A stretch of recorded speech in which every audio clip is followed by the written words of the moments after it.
কিছু বক্তা বেরিয়েছে দেখবেন কিয়ামকে নিয়ে বাজে বাজে কথাবার্তা বলছে। চলছে এখন কিয়ামের লড়াই, দেখছেন না আপনারা? কথা বলছেন না কেন? চলছে। পড়ে না তো আলাদা কথা, না পড়লে তো গোনা নেই, কিন্তু কিয়ামকে নিয়ে বাজে কমেন্ট করা, কিয়ামকে নিয়ে বেফাস কথাবার্তা বলা আজকে কোথায় গিয়ে পৌঁছাচ্ছে বুঝতে পারছেন? ভাইরা আমার, বন্ধুরা আমার, সাথী মহব্বতের ভাইরা, ভুল বুঝবেন না, রাগ করবেন না। আপনি কিয়াম করেন না, আপনার গুনাহ হবে না। আপনি কিয়াম করেছেন, আল্লাহ ইচ্ছা করলে আপনাকে সওয়াব দিতে পারে। মানুষ সকালবেলা থাকবে মুমিন আর সন্ধ্যেবেলা কুফরি করে কাফের হয়ে যাবে। সন্ধ্যেবেলা থাকবে মুমিন, সকালবেলা কুফরি করে কাফের হয়ে যাবে, নিজেরা জানবে না যে কাফের হয়ে গেছে। কারণ ধর্মের জ্ঞান না থাকার কারণে মুখ দিয়ে ফটাস করে এমন একটা কথা বলবে, সেটা বল খেলার মাঠে হতে পারে, চায়ের দোকানে হতে পারে, গিয়ে এই বেফাস কথাবার্তা বলার জন্য তার ঈমান চলে যাবে। আপনি দেখবেন বেফাস কথাবার্তা কিছু বক্তা ওয়াইজিনও বলছে, মেলাবেন কিছু বক্তা ওয়াইজিনরা, তারা এই শ্রোতাদেরকে আনন্দ দিতে গিয়ে, শ্রোতাদের মন জয় করতে গিয়ে, শ্রোতাদেরকে আনন্দ দিতে গিয়ে বেফাস কথাবার্তা বলছে, শরীয়ত বহির্ভূত কথাবার্তা বলে ফেলছে। আপনি দেখবেন কিছু বক্তা বেরিয়েছে ফেরেশতাকে নিয়ে পর্যন্ত কুরুচিকর মন্তব্য করছে। সোশ্যাল মিডিয়া ঘাঁটবেন, আমি নাম বলবো না, আমি কারোর নাম বলতে পছন্দ করি না, নাম আমি বলি না, আমি নাম বলবো না, কিন্তু আপনারা সোশ্যাল মিডিয়া ঘেটে দেখবেন কিছু বক্তা ওয়াইজিন দেখবেন ফেরেশতাদেরকে নিয়ে নেগেটিভ কমেন্ট, নেগেটিভ কথাবার্তা বলছে, ফেরেশতাকে পর্যন্ত নিয়ে এমন কুরুচিকর মন্তব্য করছে, এমন বাজে বেফাস কথাবার্তা বলে ফেলছে। খালি শ্রোতাদেরকে আনন্দ দিতে গিয়ে, পাবলিকের মন জয় করতে গিয়ে এমন কথা বলে ফেলছে যেটা পাবলিক হেসে হেসে তারা আনন্দ পাচ্ছে। আসলে ওই বক্তারও কতটা ঈমান আছে আল্লাহই ভালো জানে। আর যারা ওই ফেরেশতা সম্পর্কে ধারণা খারাপ হয়ে যাবার কারণে তারাও যদি বাড়িতে গিয়ে ফেরেশতাকে নিয়ে বাজে মন্তব্য করে, তাদেরও ঈমান থাকবে নাকি আল্লাহই ভালো জানে। কেন? ফেরেশতার উপরে বিশ্বাস স্থাপন করা, বিশ্বাস করে নেওয়া, এটা হলো আমাদের ঈমান। মালাইকাতিহি আপনারা পড়েছেন। সুতরাং ফেরেশতাদের সম্পর্কে আপনি বাজে মন্তব্য করতে পারবেন না, এটা আপনার ঈমানের ক্ষতি হয়ে যাবে। খুব ভালো করে শুনুন, ফেরেশতাকে নিয়ে বাজে কথাবার্তা বলে, সাহাবায়ে কেরামদেরকে নিয়ে বাজে কথাবার্তা বলে। আপনি দেখবেন খালি পাবলিকের মন জয় করতে গিয়ে, পাবলিককে আনন্দ দিতে গিয়ে, শ্রোতাদেরকে আনন্দ দিতে গিয়ে সাহাবায়ে কেরামদেরকে পর্যন্ত নিয়ে বাজে বাজে কমেন্ট করছে, বাজে বাজে কথা বলছে। আপনি শুনে দেখবেন ইউটিউবে যা মুখে আসছে তাই বলছে। একটা ওয়াইজিন বক্তা হলে সে কত হিসাব করে কথা বলবে, তার কথাবার্তা সংযতভাবে হবে। একটা আলেম হলে সংযতভাবে কথাবার্তা বলবে, তার কথাবার্তা বলবে একটা সংযতভাবে, তার মধ্যে একটা শিষ্টাচার থাকবে। নবী আম্বিয়া সালামদের কথা বললে কত ভদ্রতার সঙ্গে বলবে এবং কত আদবের সঙ্গে বলবে। আপনি দেখুন কি বাজে বাজে, একটা মাঠে কাজ করার লোক মনে হয় এত খারাপ জঘন্য ভাষায় কথা বলে না, এক একটা বক্তা এমন ভাবে কথা বলছে। আপনি সোশ্যাল মিডিয়া শুনে দেখেন। ভাইরা আমার, বন্ধুরা আমার, সাথী মহব্বতের ভাইরা, ভুল বুঝবেন না, রাগ করবেন না। আপনাকে আমি যেটা বোঝাতে চাইছিলাম, ঈমান আপনি বরবাদ করে দেবেন না, ঈমান বরবাদ করে দেবেন না। এইজন্য প্রথমে আপনাকে কি বলেছিলাম, যাত্রার ওয়াজ শুনবেন না, বলেছিলাম না?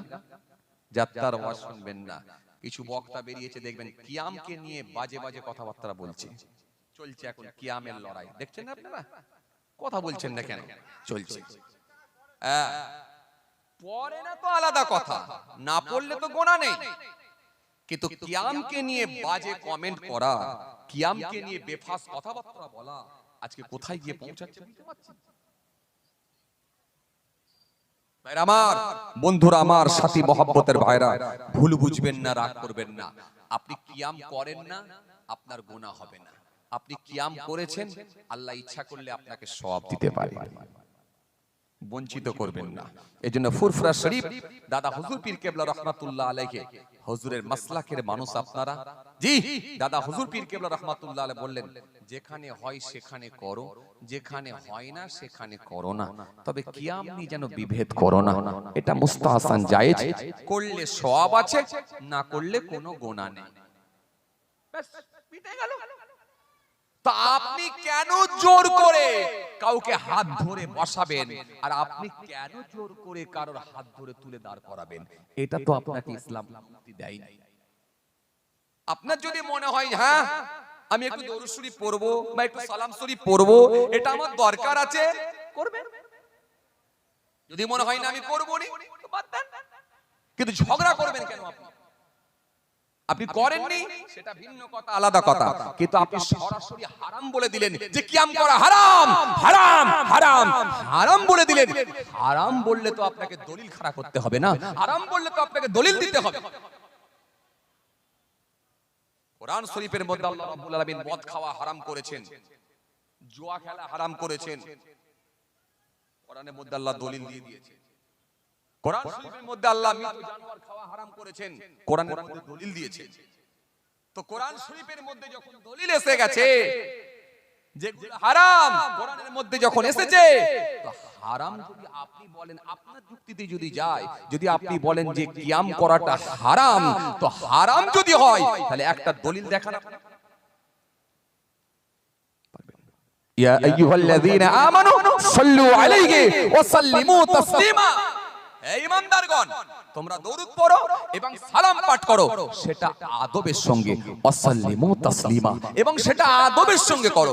আদবের সঙ্গে যদি করতে হয়, আমরা মনে করেছি আদবের সঙ্গে করতে হলে, তাজিম দেখাতে হলে একটু দাঁড়াতে হয়। কথা বলছেন না কেন? এবারে আপনার কাছে যদি মনে হয় এটা বসে বসে আদব হবে, দেখান। আপনার কাছে যদি মনে হয় শুয়ে শুয়ে আদব হবে, করেন, আমার আপত্তি নেই। আমি মনে মনে ভেবেছি, আমি বিশ্বাস করে নিয়েছি, আদব দেখাতে গেলে আমাকে দাঁড়াতে, আদব দেখাতে হলে আমাকে দাঁড়াতে হবে, এটা আমি বিশ্বাস করে নিয়েছি। আমাদের গুরুজন ব্যক্তিদেরকে দেখলেও তো আমরা দাঁড়িয়ে যাই, দাঁড়াই না। মাদ্রাসার উস্তাদকে দেখলে, স্কুলের স্যারকে দেখলে আমরা উঠে দাঁড়িয়ে যাই, স্যার ভালো আছেন বলে দাঁড়িয়ে যাই। গুরুজন ব্যক্তি, জি আমার শিক্ষক, আমার উস্তাদ, মাদ্রাসার উস্তাদকে দেখলে আমরা দাঁড়িয়ে যাই, আসসালামু আলাইকুম হুজুর কেমন আছেন, দাঁড়িয়ে যাই। এটা আমাদের মধ্যে আদব। রাসূলুল্লাহকে সালাম দেবেন, হ্যাঁ আল্লাহ দাঁড়াতে বলেননি, বসতে বলেননি, শুতে বলেননি, বলেছেন আদবের সঙ্গে দাও, আদবের সঙ্গে দাও। রাসূল করিম সাল্লাল্লাহু আলাইহি সাল্লাম বললেন, দেখো জিবরাইল ফেরেশতা এসে আমাকে খুশির সংবাদ দিয়েছে। কি খুশির সংবাদ? সাহাবীরা বলেন, কি খুশির সংবাদ? ইন্নী লাকিতু জিবরিল ফাবাশশারানি ফাকালা ক্বালা আল্লাহু তাআলা মান সাল্লা আলাইকা সাল্লাতু আলাইহি ওয়া মান সাল্লামা আলাইকা সাল্লামতু আলাইহি ফাশাজাদতু লিল্লাহি শুকরা। জিবরাইল ফেরেশতা এসে আমাকে দুটো খুশির সংবাদ দিয়েছে। সাহাবীরা বলে, কি খুশির সংবাদ? আল্লাহর নবী বললেন, যে ব্যক্তি আমার উপরে একবার দরুদ শরীফ পড়ে, আমার আল্লাহ তার উপরে রহমত বর্ষণ করে। জোরে বলবেন না, আরো জোরে বলবেন না। আর যে ব্যক্তি আমার উপরে সালাম পাঠ করে, আমার আল্লাহ তার উপরে সালাম প্রেরণ করেন। নবী বলছেন, এটা শোনার সাথে সাথে আমি রাসূলুল্লাহ থাকতে না পেরে ফাশাজাতু লিল্লাহি শুকরা, আমি শুকরিয়ায় সিজদায় পড়ে গেলাম। জোরে বলবেন না। তো আপনি আদব দেখাবেন কেমন করে? শুয়ে শুয়ে দেবেন না বসে বসে দেবেন, কিভাবে দেবেন সেটা আপনার ব্যাপার। কিন্তু আমি তাজিম আদবের দিকে দেখে আমি উঠে দাঁড়িয়ে যাই। কিন্তু আপনি হারাম বলছেন কেন? হারামটা কোথায় পেলেন? আপনি করেননি সেটা ভিন্ন কথা, আলাদা কথা, কিন্তু হারাম যখন বলবেন তখন আপনাকে তো দলিল দিতে হবে, কোরআনের আয়াত দিয়ে আপনাকে প্রমাণ করতে হবে, কিংবা হাদিস দিয়ে আপনাকে দলিল দিতে হবে যেটা হারাম। আল্লাহ হারাম, হাদিসের নস লাগা আপনাকে দিতে হবে। যেহেতু আল্লাহ কোরআনের মধ্যে বলেছেন, ইন্নামা নিশ্চয় হারামা হারাম করে দেয়া হয়েছে, আলাইকুম তোমাদের জন্য, মাইতাতা মৃত জানোয়ার, ওয়াদামা প্রবাহিত রক্ত, ওয়ালাহমাল খিনজির শুকরের গোশত, শুকরের মাংস, ওমা ওয়াহিল্লা বিহি লিগায়রিল্লাহ গায়রুল্লাহর নামে জবাহকৃত পশু, আল্লাহ বলে এগুলো সব তোমাদের জন্য হারাম করা হয়েছে। ইন্নামাল খামরু ওয়াল মাইসিরু ওয়াল আনসাবু ওয়াল আজলাম রিজসুম মিন আমালিশ শাইতান ফাজতানিবু লাআল্লাকুম তুফলিহুন। আল্লাহ এখানেও বললেন মদ তোমাদের জন্য হারাম, জুয়া খেলা তোমাদের জন্য হারাম, মূর্তি তোমাদের জন্য হারাম, সব আল্লাহ এগুলো বলে দিয়েছেন, এগুলো সব শয়তানি কাজ। আপনি সরাসরি হারাম বলে দিলেন, কোথায় কোথায় পেলেন? সুদ সম্পর্কে আল্লাহ হারামের আয়াত দিয়েছেন, মদ সম্পর্কে হারামের আয়াত দিয়েছেন, গান বাজনা সম্পর্কে হারামের আয়াত দিয়েছেন, মৃত জানোয়ার খাওয়ার বিষয়ে আল্লাহ হারামের আয়াত দিয়েছেন। তো আপনি কিয়াম বলে দিলেন হারাম, কোথায় পেলেন? আমি আপনাকে প্রথমে একটা কথা বলেছিলাম, যাত্রার ওয়াজ কিন্তু শুনবেন না, শুনবেন না, আপনার ঈমান চলে যাবে। চলুন আপনাকে আমি একটা মাসলা বলে রাখি, ভালো করে শোনেন। আপনি সুন্নত মানতে পারেননি, ভিন্ন কথা, আলাদা কথা। আপনি ফরজ মানতে পারেননি, ভিন্ন কথা, আলাদা কথা। কিন্তু আপনাকে ব্যথিত হতে হবে, মনের দিক দিয়ে আপনাকে কষ্ট পেতে হবে। আপনি কিন্তু ইনকার করতে পারবেন না। যদি ইনকার করেন তাহলে কিন্তু সেটা দাঁড়িয়ে যাবে মাসলাই আলাদা, ফতোয়াই কিন্তু আলাদা এসে যাবে। যদি ইনকার করে, একটা লোক দাঁড়িয়ে রাখতে পারেনি, কিন্তু একটা ছেলে রেখেছে, যে ছেলেটা রেখেছে তাকে দেখে কিন্তু আপনি ব্যঙ্গ করতে পারবেন না, তাকে দেখে কিন্তু আপনি নেগেটিভ কমেন্ট করতে পারবেন না, তাকে দেখে কিন্তু আপনি বাজে মন্তব্য করতে পারবেন না, তাকে দেখে কিন্তু আপনি টোল করতে পারবেন না। কিরে তুই আবার দাড়ি রেখে মৌলভী সাহেব হয়ে গেলি, হ্যাঁ সব ছাড় ছাড় ছাড় ছাড়, দাড়ি দাড়ি কাট দেখিনি। এই যে এই উপহাস, এটা কিন্তু করতে পারবেন না যে দাড়ি রেখেছে, কারণ তার দাড়িকে নিয়ে ছেলে খেলা করেননি, বরং এটা সুন্নতকে নিয়ে, রাসূলুল্লাহর সুন্নতকে নিয়ে ছেলে খেলা করছেন। আপনি এটা বলুন, ভাই তুমি দাড়ি রেখেছো, আলহামদুলিল্লাহ খুব খুশি হয়েছি, তোমার চেহারা নূর হয়ে গেছে, আমারও রাখা দরকার, আমি পেরে উঠতে পারিনি, নিয়ত আছে, আল্লাহ যদি করে ইনশাআল্লাহ আমিও রাখবো। এটা ব্যতীত হন, এই ব্যতীত হওয়াটাই কিন্তু মুমিনের লক্ষণ। রাসূল করিম সাল্লাল্লাহু আলাইহি ওয়াসাল্লামকে জিজ্ঞাসা করা হলো, হুজুর হুজুর হযরত উমামা থেকে বর্ণিত হাদিস এসেছে, ওয়া নবী উমামা আন্না রাজুলান সাল্লাল্লাহু রাসূলুল্লাহ সাল্লাল্লাহু আলাইহি ওয়াসাল্লাম মাল ঈমান ক্বালা ইযা সাররাতকা হাসানাতুকা ওয়া সাআতকা সাইয়্যাতুকা ফা আনতা মুমিনুন। রাসূল করিম সাল্লাল্লাহু আলাইহি ওয়াসাল্লামকে জিজ্ঞাসা করা হলো, হুজুর মাল ঈমান, ঈমান কি? আল্লাহ নবী বলেন, ক্বালা ইযা সাররাতকা হাসানাতুকা ওয়া সাআতকা সাইয়্যাতুকা ফা আনতা মুমিনুন। আল্লাহ নবী বলেন, যখন তুমি কোনো ভালো কাজ করবে, ওই ভালো কাজে তোমার মধ্যে আলাদা একটা অনুভূতি আসবে, মজা আসবে। জোরে বলবেন না, আরো জোরে বলবেন না, আরো জোরে বলবেন না। একটা শ্রেণীর মানুষ চায়ের দোকানে বসে আছে, একটা শ্রেণীর মানুষ ক্যারাম বোর্ড খেলছে, যান দেখাছেন ক্যারাম বোর্ড খেলছে, আর একটা শ্রেণীর মানুষ জলসায় বসে আছে। সব কিন্তু এই সমাজে সবাই কিন্তু মানুষ, সবাই আল্লাহর বান্দা বলে দাবি করেন, কিন্তু ভাগ হয়ে গেছে। কেউ চায়ের দোকানে, কেউ ক্যারাম বোর্ড খেলার আড্ডাখানায় বা ক্যারাম বোর্ডের জায়গায়, কেউ বসে আছে এখানে, কিন্তু তার মধ্যে আলাদা অনুভূতি আসছে কোনটাই? ক্যারাম বোর্ড খেলে মজা আসছে। আপনার অনুভূতি আসছে কোথায়? জলসা শুনে আপনার মজা আসছে, আপনার মধ্যে আলাদা অনুভূতি আসছে, জলসা শুনে আপনি মজা পাচ্ছেন। এই যে এই লক্ষণটা হলো ভালো লক্ষণ। নবী বললেন, যখন তুমি কোনো ভালো কাজ করবে, এই ভালো কাজে তোমার মধ্যে একটা আলাদা অনুভূতি আসবে। আর কি অসৎ কাজে তুমি ব্যতীত হবে।